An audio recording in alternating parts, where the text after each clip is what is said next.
बारिक अला मुहम्मद व अला आलि मुहम्मद कमा बारकता अला इब्राहीम व अला आलि इब्राहीम इन्नका हमीदुम मजीद। आज हम पहली दफ़ा इस जगह पे आए हैं, हम नमाज़ पढ़ते हैं तो यहाँ बैठे हैं, इतना खूबसूरत मंज़र है।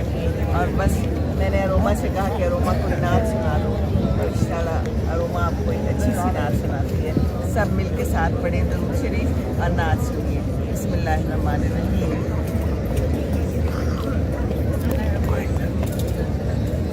मैं कोशिश करूँगी कि कोई इंसाफ कर सकूँ, थोड़ी बहुत जितनी आती है।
पहली दफ़ा मैंने सुनी है इससे नात।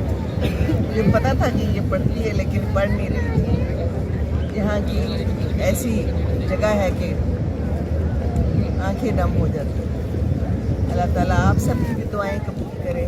और हम सब की दुआएं कबूल करें, जितने लोग हैं। आमीन सुम्मा आमीन।